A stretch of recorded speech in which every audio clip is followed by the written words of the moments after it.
right, we will call the Committee of the Whole meeting to order, and the first item of business is having our Kent County Commissioner and Chairman of the Board, Stan Stek, give an update. Chairman, the floor is yours.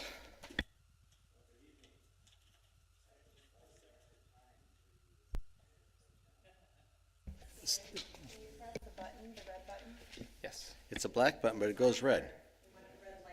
Okay. Can you hear me now? All right, good. Anyway, good evening. So it's been a while since I've been here. You have a new member since I was here last, and welcome. I look forward to continue to work with you, Don. So I have a couple of things I'll just report on, some changes organizationally at the county, some of the things that we've been able to do already in the first 4 or 5 meetings at the county, and then talk about some of the initiatives that we're carrying forward over the course of this year. And of course, at any time, if you have any questions or comments, please feel free to either wait at the end or interrupt me, and I'll do my best. So things are changing a little bit at the county, as you may have heard. As was noted, I was elected the chair of the Board of Commissioners. Emily Post-Breevy was elected the vice chair. And after a little bit of an effort, several meetings and a lot of consternation, we did elect a minority vice chair as well. So we're all set to go and we're rolling. We've just completed our strategic planning process, so we're looking forward to some further identification of initiatives going forward. But for the most part, I think that would include most of the things I'm going to talk about here tonight. We have a new county administrator who you know well, I think, Al Vanderberg, who actually was here in Walker for a number of years. I think I sat on the Citizen Advisory Committee years ago with Al. For the city of Walker, but he, after spending a successful career in Ottawa, has now come back to work with us here in Kent County, so we're really excited to have him. Some changes with respect to how the County Board of Commissioners functions. As you probably know or recall, there was recent legislation that now makes the terms for county commissioners 4-year terms. Yes. Finally, but doesn't start this coming election. So we have to go through one more election at 2-year terms, and then starting in 2024, we go to 4-year terms for county commissioners. Districts, redistricting, there was some slight change. This district is pretty much the way it was. There is one precinct out of Grand Rapids that was switched over from the 6th district over the district from which Carol Hennessy works. But otherwise, it's pretty much the same. And the other change is starting in November, we will have 21 commissioners instead of 19. So I just don't know why we added 2 more, but we did. And that just means that the DS is not big enough, so we have to rebuild the DS. We have to expand, squeeze more people into less space. So anyway, 21. We have filled most of our county board commissions and authorities, but we have not filled all of them. So if you still know folks that are interested in serving at the county, I was just contacted by somebody out of Walker not long ago interested in doing that. We still have a number of those open seats available, so happy to talk to anybody who has that kind of interest. So over the course of the meetings this year, there's a couple of things. Well, we've done a lot, but I want to just call attention to a couple of things that we've worked on. One, you may have heard that we did just approve a new probate judge in this county. We now have more than 650,000 residents. The state Supreme Court Administrator's Office has been recommending an additional judgeship here for more than 2 years. We have now got the legislation approved, so we did approve that last month, and so there'll be a new probate judge, assuming they can get their signatures in before April 19. Those of you that are running, I think it's April 19 is the deadline for getting those in. So it's a short leash, but there are some candidates already out there working for signatures. We also approved 2 millages to go back to the county voters this year. They're both renewals. One of them is the senior millage, is up for its 3rd time. It is not increased. It's the same millage rate as before, but that will go back to the voters, as will the veteran service millage, again at the same level. We did approve something that I've talked about every time I've been here, and that is the restructuring of the behavioral health crisis system in Kent County. And so at long last, we have a system that we're ready to go forward with. The first 3 stages of the 8 stages for reconstruction or reinvention, if you will, how we handle behavioral health crisis in this county is moving forward. That's specifically, we have an expanded or enhanced substance use treatment facility with Meltrotter Mission. We are building a new facility for peer respite response with Hope Network, and we now have the contract to move forward with a new crisis stabilization unit with Mercy Health.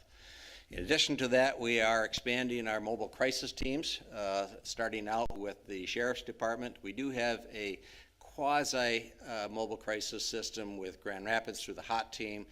It's not exactly the same thing, but it's sort of a model that we now use. We will have a number of the mobile crisis teams fully engaged with the Sheriff's Department over the course of the next year, and then we'll measure and see. How is 3 enough? We'll have to see, and then we'll look for that model to expand. They're not, they're expensive in the sense there's a lot of training associated with this, so it's not really something that may fit for all departments like Walker's, but certainly the system is there and can be drawn on. The idea is that we embed behavioral health crisis response people, professionals in with the law enforcement, create a team so that they are on call when they are needed, and certainly you know that the calls for behavioral health crisis are just exponentially increasing across the county. So that's been a critical change. As you might know, the historical way of handling these crises is to take individuals to either jail or take them to the emergency room. Both of them are terrible places for people in crisis. Both of them are extremely expensive places, and in the experience, most of those people ended up back in the street, ready to recycle through the system over and over again. So this system will be able to take them from the crisis response directly to a secured locked facility that's not a jail, it's not an emergency room, but it's where we can directly connect them with the kind of behavioral health care that they're going to need. So we're excited about that possibility, not just from a care perspective, but from a cost perspective. So some other things that we have done, you also heard recently we waived the restaurant fees, again this year for all of the restaurants in Kent County. Not enough for them to go to Switzerland and retire, but you know, it does help all of our restaurants who are probably the part of the industry in our community that took the biggest hit financially because of the mitigation order. So it was about a $1.2 million effort that we entered into. We did also approve an expanded funding for human trafficking programs through the Sheriff's Department, which we are excited about being able to change some of the dynamics of how we are addressing that problem. And we began to allocate some of our ARPA funds. We spent approximately $10 million of the $127.3 million that was allotted to the county, specifically allocating approximately $3 million for badly needed upgrades at the health department, about $2 million for the Knapp's crossing drain. Frank, you probably hear war stories about Knapp's drain for 20 years now, or ever since they built the thing. So we finally have a plan to get it in there and fix that. And we have approved some additional funds for development of a program to address a number of our facility issues at the county. We approved a number of lead sanitarian program expansions for lead abatement and lead treatment, and particularly since it's almost impossible to get rid of lead out of your communities, we're focusing our efforts on education and training so that those residents who end up in these homes, many of whom even today don't realize the risk of what it is to live in a home that has lead paint or has had lead paint, and therefore is disseminated through the ground and other locations. So we're looking at continuing that effort as part of our overall response to lead contamination. And then finally, we've implemented these quadrant meetings. I think that a number of you were able to attend our first quadrant meeting for this quadrant. We held 4 of them around the county for purposes of being able to connect our local officials with what goes on at the county on about a regular basis so we can enhance that communication and improve the quality of what we're able to accomplish. So some things that we're working on for this year. First, broadband. It has been an issue that we've looked at for a number of years. We are really seriously tackling the concept of identifying where is broadband deficiency most prevalent in our county, and what is the potential for being able to bring both the private sector and public sector possibilities to solve that inadequacy. Broadband's becoming an increasingly critical part of our infrastructure. It's essential from an educational perspective. It's essential now from a healthcare perspective. So we need to find a way of expanding that out. It's not likely that we will have every single household. I'm told that that might be $120, $150 million to do that. That's probably a little bit steep. But if we can tackle a significant part of it, this is the time we're going to be able to do it. There's been a lot of federal funds been allocated specifically for that purpose. So we have started by mapping to identify where are those inadequacies, and then we'll start looking at stratifying which are the ones that we most want to attack. Solid waste management, we could spend an awful lot of time talking about solid waste management, and I'm happy to answer questions on that. We'll probably set up a work session one of these days for folks. But the Sustainable Business Park contract was signed and approved with the two private entities. This project, however, is going to go through a bit of a slow phase for this coming year.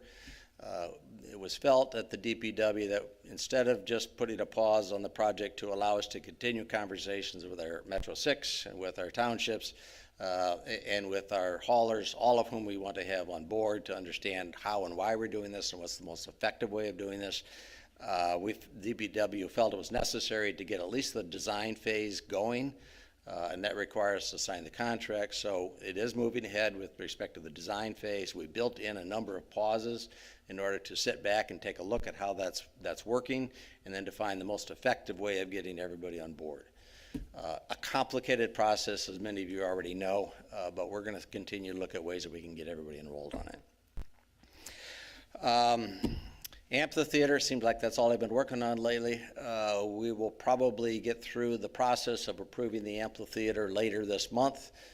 If you're not aware of that, it is a project that is being proposed by Grand Action 2 downtown for purposes of constructing a new 14,000 or 12 to 14,000 seat amphitheater on the river, on the Market Street address, which is where the city of Grand Rapids currently has some of their facilities. They will move out to our old road commission facilities, who then moved over to Walker, and I think the round robin is ending up here again, just like the state police did. So at any rate, that is up for vote this coming March 24. Same time, if you've not heard, 20 Monroe has also been up and is now sold, and the proposal is that the CAA also do the management on that. So we'll also take up a consideration later this month to assume the obligation to manage the 20 Monroe place. And then somewhat out of left field, we will also be taking up a proposal with respect to Canonsburg ski area. You may have heard that the Canonsburg ski area has had some difficult times in the last few years. They have considered moving to a development instead of a ski area. I guess it's a lot more profitable, but not as much fun. So we have taken a hard look at that, because Canonsburg ski area has been part of this community for as long as I can remember. And we do know from the experience elsewhere in this state that once a ski area goes down, they don't come back. That land is gone, and it's very unique property. It has to be just right, and so before we just lose it, we want to make a request for trust fund grants to see if we can't find a system that will allow us to preserve it. We won't likely operate it because we know so little about, I know how to ski, as I told Daryl, but I would not know how to run it. So we have to find a solution to find a private entity that is willing to run it. And I'm told that there are national organizations that will do that. So that is also up for our consideration coming up in the end of March. We're also working on a number of things that'll be longer term. We do need a new morgue. It's not quite as sexy, but we do need one. We have to replace the Fallsburg Dam before something more catastrophic happens. We are engaging in a new county-wide mobility study to look for ways in which we can find unique ways of providing public transportation in ways not 40-foot buses, but unique kinds of transportations, similar to the Wheels to Work kind of program that we've used here in Walker, but even more patterned after the senior millage program, which provides for on-call. There's new software that we own at the county and that Rapid owns that allows for a dispatch system that is really quite phenomenal. So we'll see where that takes us. We are looking at, as well, moving finally this year to a fully electronic filing system. Requires to do a significant data conversion at the county, and it's really not a question of whether we do that. It's just when are you going to do it? We have to convert that. Probably every public institution will eventually have to convert everything over to electronics. And then once we have that, it'll be much easier for us to convert all of our court systems to complete electronic filing. I've had some conversations with the mayor as well about whether or not it's appropriate to do that with our district court level at the same time. It may be. We're looking at doing it on the 61st at the same time, so we'll continue to talk about that. We are also engaged in a growth by choice conversation. We'll be establishing a process to look at how is it that we can best structure the key needs as this county continues to grow. And it's projected to grow at least at the same rate that we've had in the last 10 years. And that means we need to be more intentional about finding what is it that kind of growing community needs, particularly housing is the one we know is the most critical need that we're looking at right now. So that's still formulating. We are also in the process of looking at a brand new facility study. We did one, I may have reported before here, we did a facility study, what the county needed by way of its buildings. We were all set to pull the trigger on that, and then COVID hit.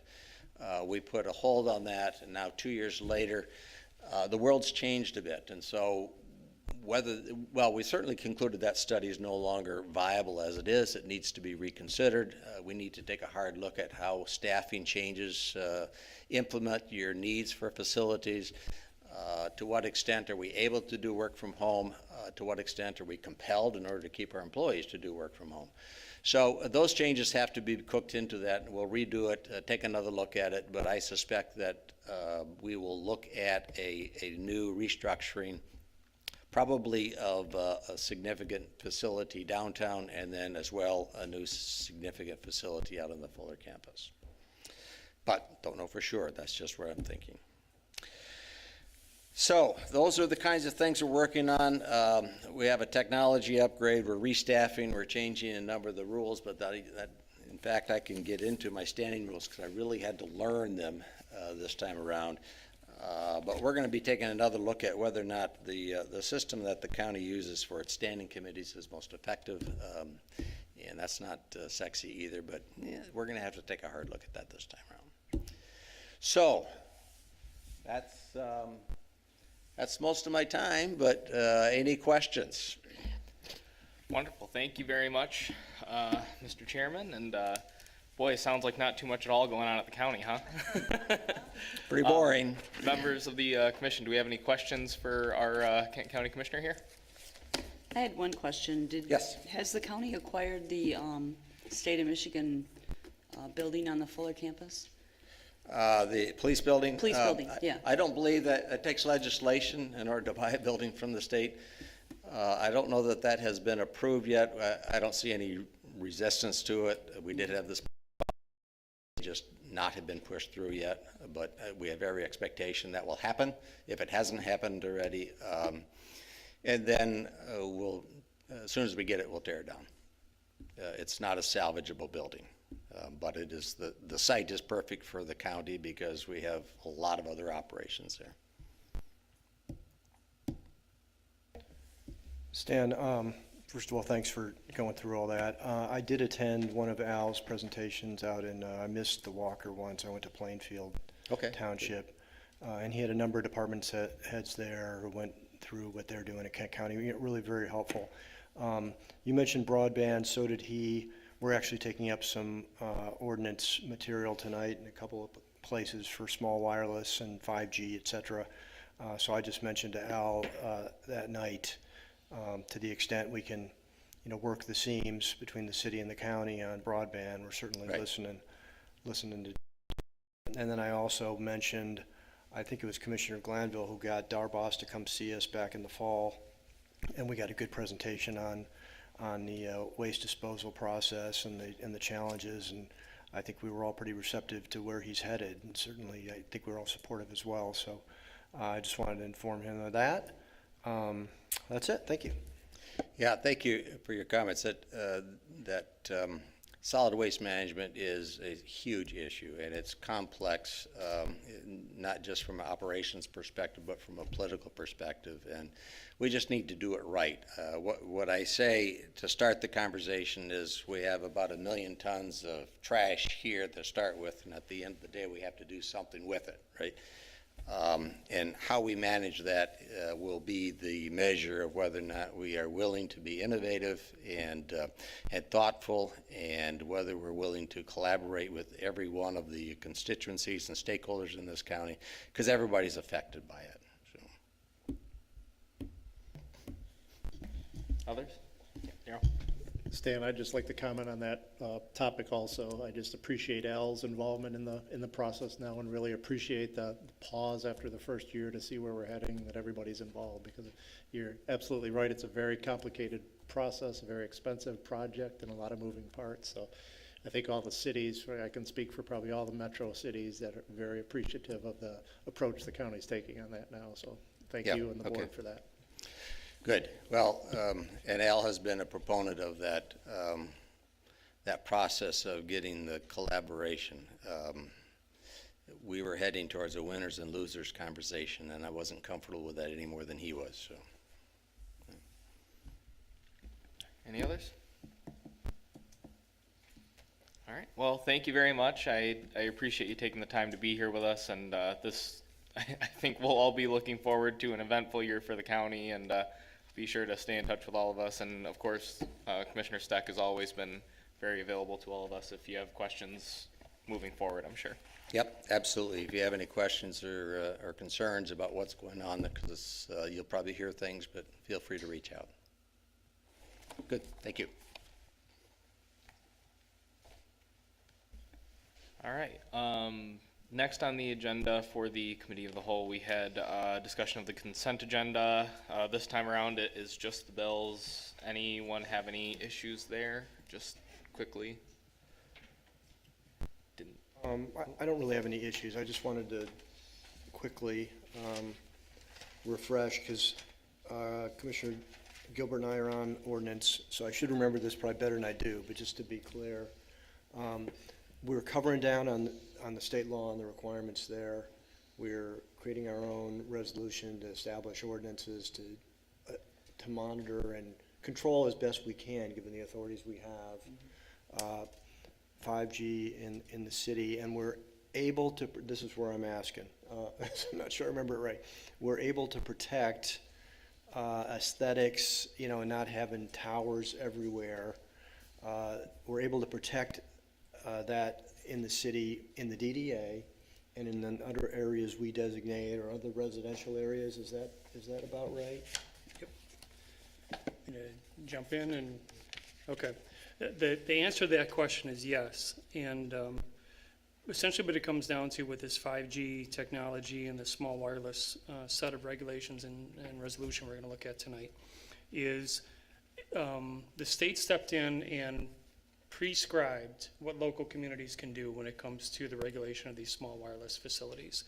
But both in the state law and in our local ordinance in Chapter 79, which is one of the codes that you're looking at tonight, there is a section in there that talks about on or adjacent to parcel zone for residential purposes or within the boundaries of the Standale DDA, we have certain abilities to make sure that the poles are metal, that they're painted black, that there are screening. If there's something unusual, we can ask for relatively, reasonable screening. We do have those abilities right out of the state law in the residential zone districts and in the Standale DDA.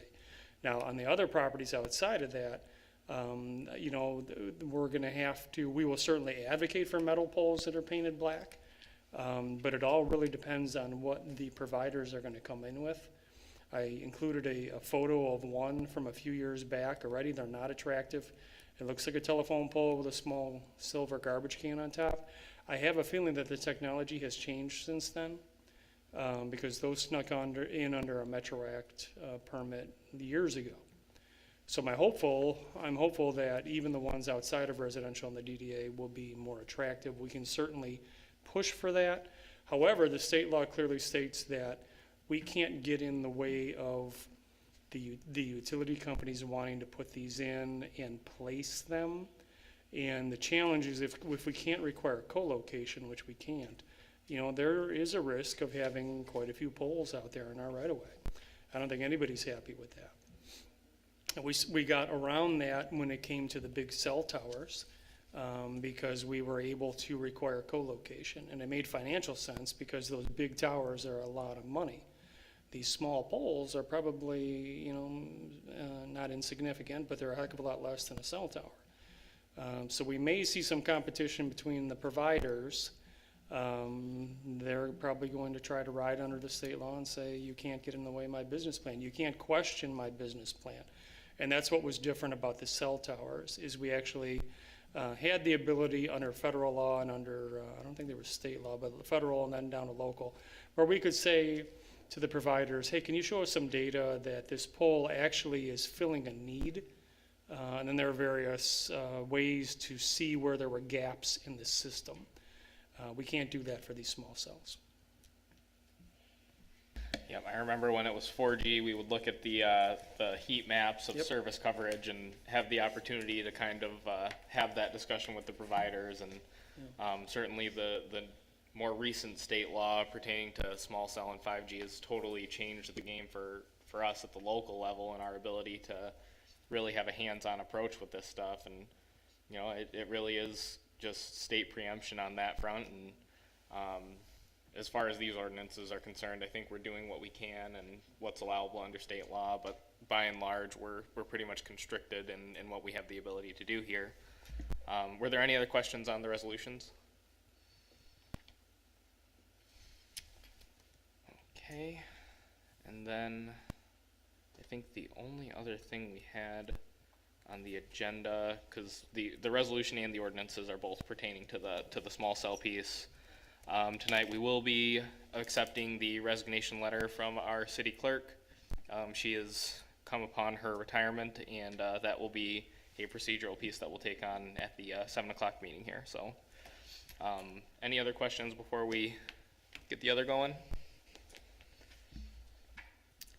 Okey-doke. Then I will call the 7 o'clock meeting to order. Let's see here. We've got, I believe, Commissioner Glanville for invocation this week. Yeah, and thanks for the do-over. And it was interesting, as we were leaving the meeting, Commissioner DeShane was remarking that she was looking forward to my invocation because I always do something creative, and I did have something planned, and I printed it out this time so that I would have it in hand. So as I was thinking about approaching this a couple weeks ago, I was reflecting on the conversation we had in our recent meeting about inclusion in the city. And so I went out and I looked for an invocation that was a little more secular in nature so that we might be more welcoming to those in the community who practice religion other than Christianity. And we have neighbors who are Muslim, Buddhist, Hindu, Jewish, Sikh, did I say that right? Sikh, yes. So anyway, this will be our invocation for this evening. So, as we begin our time in service together, let us remember the solemn responsibility we have to our shared community. Knowing that our words, our decisions, and our actions directly impact so many others, Let us strive to make compassion the foundation for our important work here today, and let us serve with integrity and kindness toward one another and to all those we serve as representatives in local government. Let us incline our ears toward reason, apply our heart to understanding, and seek the knowledge we can use to find common ground among the community for the betterment of the city. Thank you. And now all will rise and join me for the Pledge of Allegiance.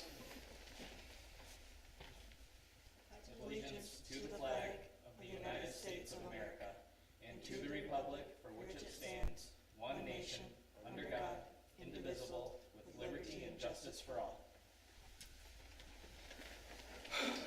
Outstanding. And now, Clerk, please call the roll. Okay, Mayor Pro Tem Gilbert, Present. Commissioner Burke, Present. Commissioner DeShane, Present? Commissioner Heisinger Chase, Present.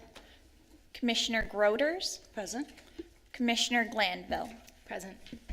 And I will look for a motion to approve the absence of the mayor this evening. I'll make a motion. I'll support. All right, motion by Commissioner Chase and support from Commissioner DeShane.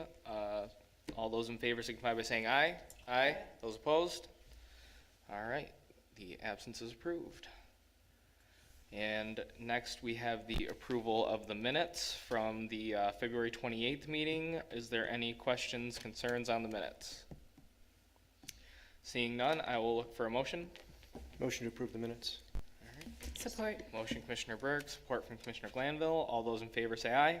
Aye. Those opposed?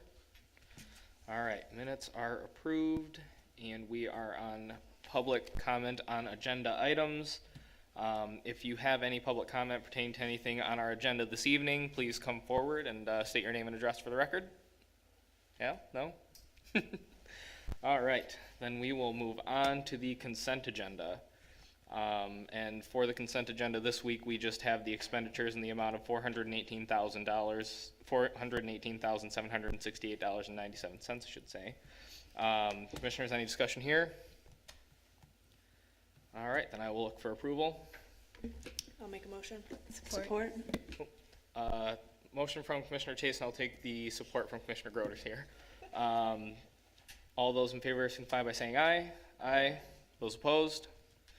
Perfect. We are cruising right through tonight.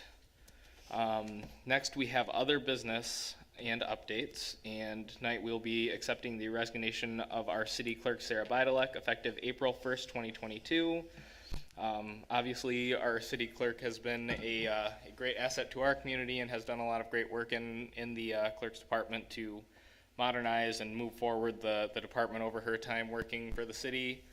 We are sad to see her go, but wish her well as she moves on, and I think there will be more fanfare to it than what we're up to tonight, but with her not being here tonight. But at this point, I will look for a motion to accept the letter of resignation from our city clerk. I'll make that motion. All right, now look for support. Support. All right, motion from Commissioner DeShane, support from Commissioner Burke. All those in favor signify by saying aye. Aye. Opposed? All right, that has been taken care of, and now we move on to resolutions. And this is resolution 22-626 pertaining to the small cell wireless issue. Frank, did you have anything else you wanted to add? I will take questions if you have any. I know it's a large amount of material, and I certainly don't expect you to go through line by line. That's really for staff to do. And Steve, if you have any comments from the Planning Commission, feel free to chime in. But what I'll just say is this issue started around 2015-16 when 4G was new and there was talk of this thing called 5G out there somewhere. So we tried to look at a common ordinance in Kent County through the Metro Council. And, you know, some communities jumped on board and adopted codes. They were a little bit different. The fees were all over the place. And I just felt that it was probably wise on this one to wait until the state did something like the feds did with the cell towers. And lo and behold, in 2018, 2 laws came out because I had a feeling we were going to be preempted anyway. So we waited. And in the interim, a couple of these small cell facilities worked in, mostly in what I call the hotel district in the Alpine Avenue area. These small cell wireless facilities are booster antennas. As we all use more and more information on our phones or on our laptops or anything wireless, the technology gets richer and richer, that data gets richer and richer, and I don't understand it. I still don't understand how it works, to be perfectly honest with you. I think it's amazing. But we're needing these booster antennas to fill in the gap between the big cell towers. So in a nutshell, what happened is in 2018, the state came out with these very prescriptive laws, and we kind of sat on them. Just wanted to see what was going to happen. Most of our exposure, I believe, to these small wireless facilities is going to be along our state highways, M11, M45, M37. Those are roads that we don't have jurisdiction over anyway, because these repeaters are most likely going to want to go along your busiest stretches of street or where you have the highest density population, even in a hotel district where people are going to be drawing a lot of data. Eventually, we're going to start to see some of these in our neighborhoods, and that's where it's going to get a little bit complicated. If you've seen over the past couple of years, there have been a variety of contractors and subcontractors putting in those big orange cables all through Walker. That's fiber. And that fiber is what enables this small wireless network. So we were figuring that, well, we've got some time here because the fiber's not in the ground yet. Well, the fiber is going in the ground now. So it is timely to take a look at these ordinances. So that what we started was in December, we went to Ordinance Committee and kind of brought in the rough draft of all three of these things, a resolution for fees, and then a Chapter 79 DPW ordinance, and then a Chapter 94 Planning Commission ordinance. And then we kind of distilled those things out and brought them to Steve's group at Planning Commission in March, and just a couple weeks ago, as a matter of fact. It looks like there was a pretty quick discussion on that, because again, essentially these are prescriptive laws that tell you what you can do and what you cannot do. And where we had a little bit of flexibility, as Tom was talking about, in the residential districts and in the DDA, we filled in the blanks there and said you have to do certain things there. And so here we land, a resolution for you folks to consider. All of the numbers in there come right out of the state law. It's really unusual. In this case, they said, here's what you can charge. And I think that's because some communities were saying, well, we're going to make a lot of money off of these. And so, of course, the pushback is the state law says, here's what you can charge. So that's what your resolution says. For poles that will go in the right-of-way and poles that will need planning commission review. So there's a certain fee schedule in that resolution. And then you have Chapter 79, which is further on, which is specific to your public rights-of-way, and the Department of Public Works will administrate that code. And they've already worked up a model application. We essentially took Kentwood's and fine-tuned it for ourselves because they've been doing this for a couple years already. And then the last piece of the puzzle are the amendments to Chapter 94. That's the zoning component. And that will only apply if the poles are in the right-of-way and they are over 40 feet tall, and if the antenna establishment is over 5 feet tall. So those are the limits that the state put in the law. So, when you leave tonight, if you look at the utility poles that are in the right-of-way, that's pretty much what's allowed by right.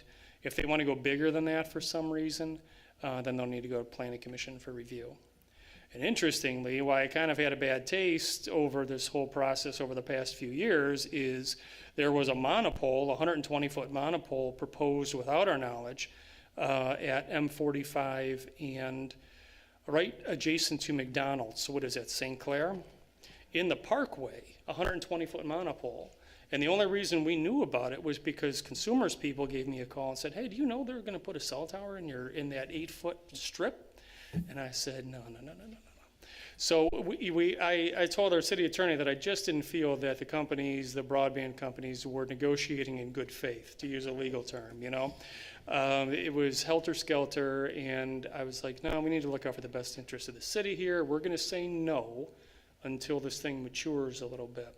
So that's why we've waited several years. But now the time's right. The fiber's in the ground. The state law is there. You just heard the county say, hey, broadband is becoming a public utility, It's becoming a piece of public infrastructure, which it is not to this date. But now I think the last couple of years have shown that it really is public infrastructure. Things have changed. So that's a long way to say there's a lot of paper there, and I'm more than willing to try to answer any questions you have. But here we stand with some prescriptive stuff, and we enforced as much as we could from a city perspective. Any questions from members of the commission? Yeah, I just was looking for some clarification because, you know me, I did read it line by line. Sure. And I felt like I was reading the same thing over and over again, and perhaps I was. I think it might have been in there twice. But at any rate, can you just clarify, so, because there is so much language that is repetitive throughout these pieces. So the first bit is a resolution, and I'm reading it here, right? So just to, like, these are gonna be our rates, how we charge, and I heard you say that there's a cap on that at the state level. Did we discuss at a county level or a Metro 6 level in some way, like, are we kind of together on those prices, or is there a vast difference between communities, or? Well, I think that's how we ended up with the state law. When the Metro Council group got together in 15 and 16, we brought in an attorney from the east side of the state, essentially to establish a framework for some kind of a regionally coherent set of regulations for this technology.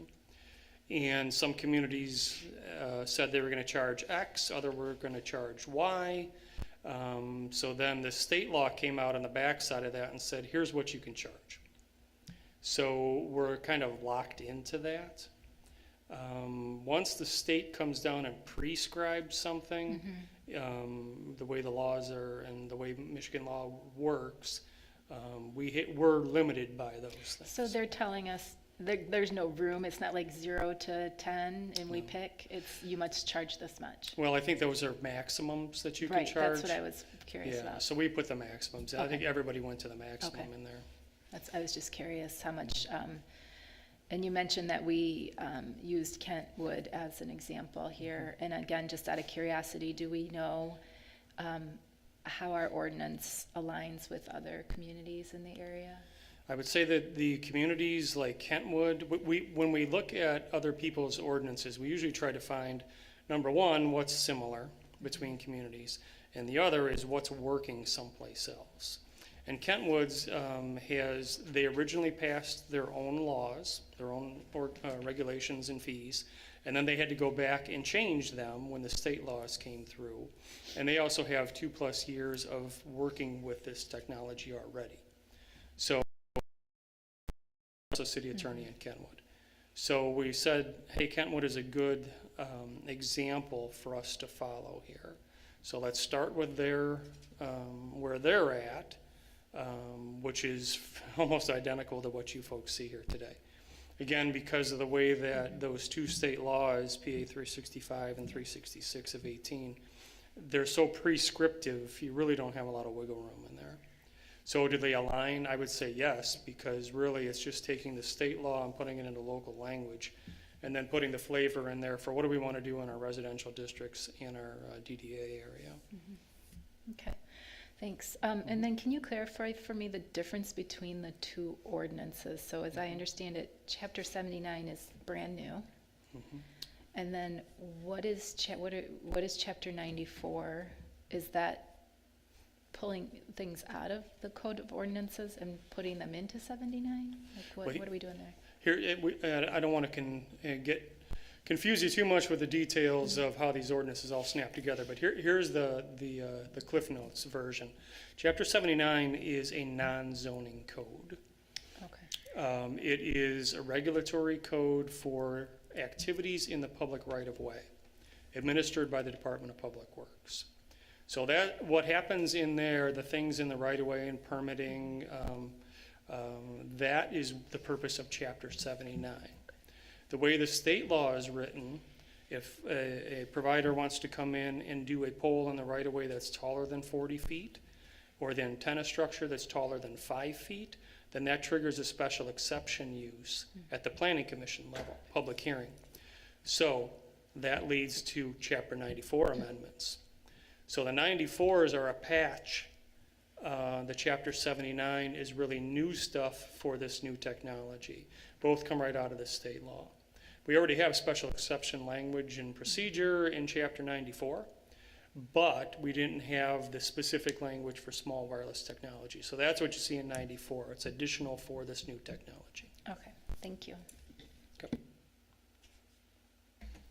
Others? Commissioner? I don't have a question. I did have a couple comments, though.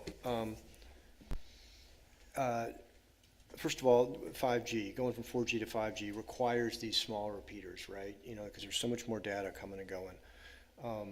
So there is an upside here, and the upside is we'll be able to show folks that, you know, you can get much better connectivity to do more things going into the future. The cost is going to be more of these darn towers running around, right?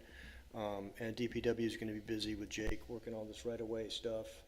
It's going to be a bit of madness, but I think we want to exercise the authority we have, given that it's limited right now, because there's just so much we could lose control of. There's going to be, you know, a Verizon tower here and an AT&T tower right next to it, and then a T-Mobile next to that. You know, pretty soon it's like, good grief.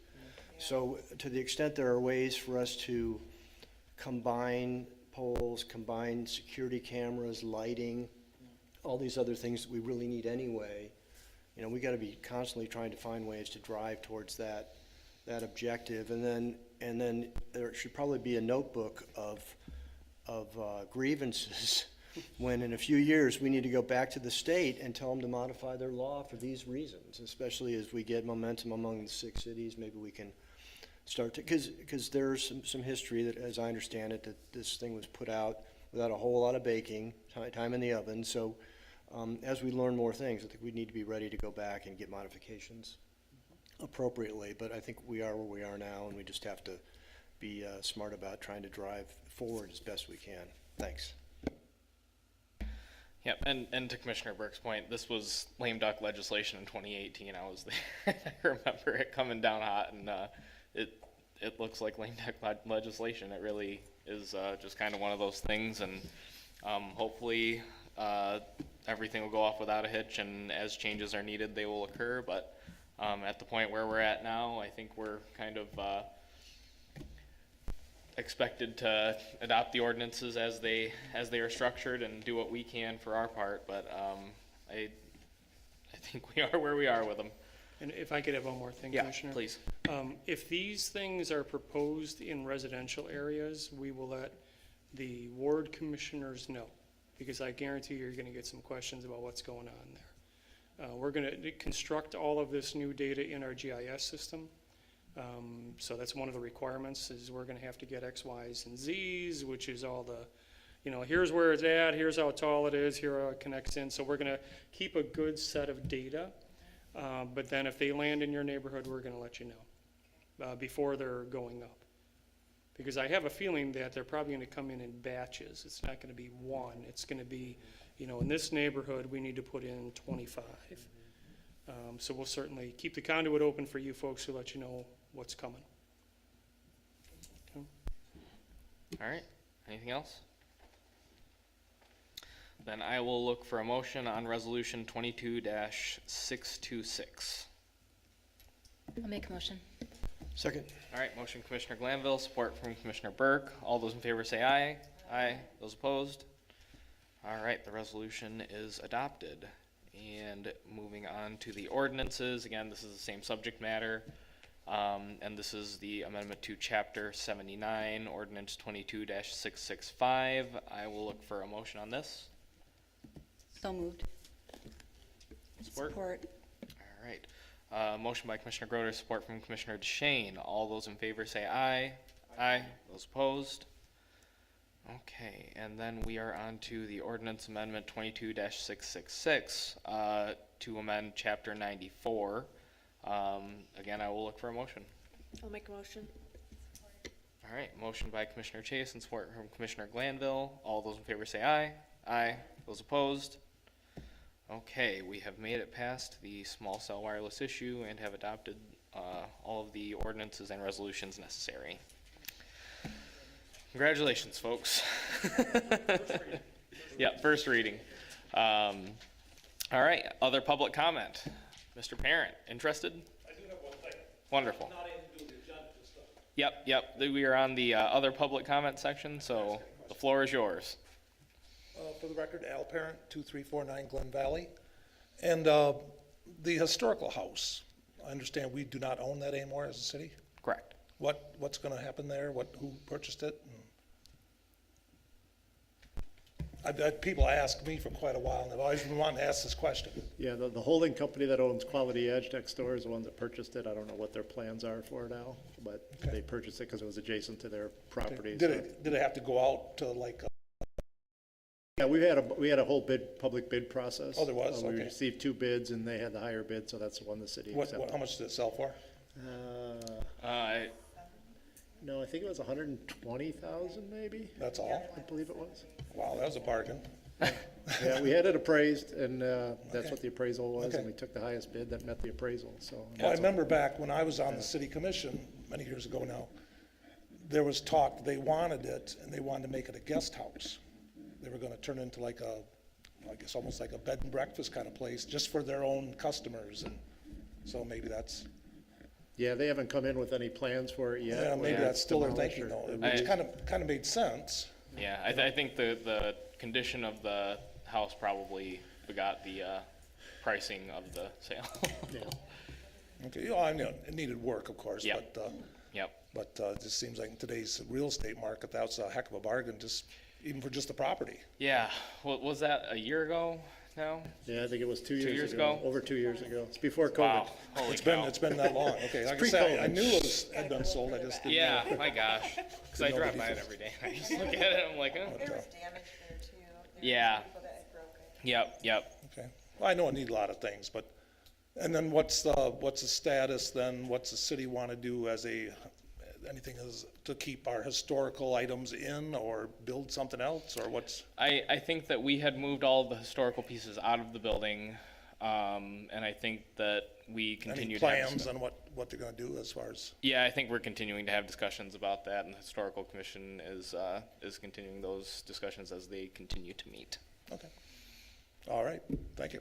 Yep. Wonderful. Chief Belton, anything? Good to go? All right. Well, seeing no more public comment, we will move on to commissioner and city manager comments. Daryl, do you want to get us started? Sure. I don't really have too much, just digging out from being out for a week. We do have a DDA meeting in the morning, so we'll be here bright and early in this room to look at the final draft of the plan, the streetscape and lighting plan, and have some additional discussion on that and what the next steps are from here on out from that.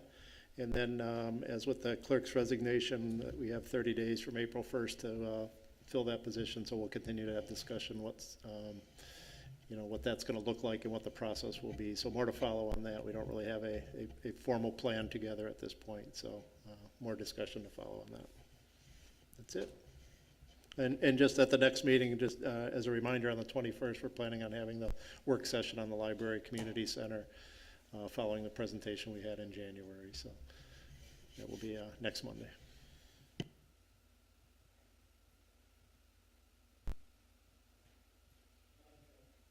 You heard enough from me. Al, good to see you. I have nothing else.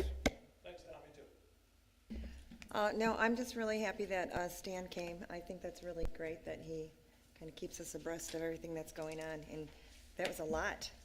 Yeah. There was a lot, good information. Other than that, I'm all set. I'm going to go down to Lansing to the Capitol Conference tomorrow and Wednesday, so I'm looking forward to getting some updates, and hopefully we'll have some things I can share when I come back. Parks and Rec met last week, Monday. The committee's filling out nicely. We have some really great folks on there with a wide range of professional experience I think are going to really be very useful in working on the strategic plan and the master planning for the Parks Department. A couple of things, in case you were unaware, please mark April 9th on your calendars for the Easter egg hunt. Over there is looking for volunteers. She's managed to engage all of the local law enforcement, sheriff, I think state police maybe, in stuffing the eggs. We're doing things a little bit differently this year. And they're actually filling those little plastic eggs with stuff. And that's what she's got the law enforcement volunteers working on right now. So, like 2,000, did I say that? 2,000 eggs that they're filling. So it's going to look a little different. We're not going to be in the parking lot. We're going to be right behind the building. So a little bit different. Also looking for officials for the softball and baseball leagues, and coaches for soccer, the league soccer. I think, yeah, quite a few kids coming out. It's one of our most popular programs. So anybody who's interested in coaching or officiating, we need your help in Parks and Rec. And adult softball leagues are also forming. So putting all those together. And we're still looking for folks for the Parks and Rec committees. So yeah, if you know of anybody who might be interested and has a good skill set and is ready to get to work and do not just the fun stuff, but the planning stuff too, which, you know, I think is fun, but not everybody else does. Anyway, we can still use some people, so send them our way. I just wanted to say how appreciative we are in regards to your patience and support in regards to as our department goes through this transition. Thank you. Wonderful. All right. From my list, we had State of the City last week. That was great. Great event. Lots of great folks from throughout the community were there, and Commissioner Burke and DeShane were there as well. And great opportunity to hear a little bit about what's going on. Some of the data-driven parts of the presentation were really interesting to me. And I think that Mayor Carey did a great job of giving a presentation on where we're at and where we're going and some of the vision behind that. The zoning ordinance subcommittee kicked off. That was it will be a very large endeavor. I am excited to get working with Chris and Frank and everybody, get that ball moving, because I think there's a lot of cleanup to be done within our zoning ordinance, and I think it's a great opportunity to do something that I've had my eye on since I started here. So looking forward to that. It'll be a long process, but it's an important part of making sure that we have regulations that make sense and align with what it takes to functionally get things moving as well. Only other piece was Planning Commission met. We did the small cell stuff and minor amendments to the Jason Ridge condos development, but pretty benign on that front. So, Commissioners, anything else? All right, then I will look for a motion to adjourn. I'll make that motion. I'll support. All right, motion Commissioner DeShane, support Commissioner Chase. All those in favor say aye. Aye. Opposed? We are adjourned.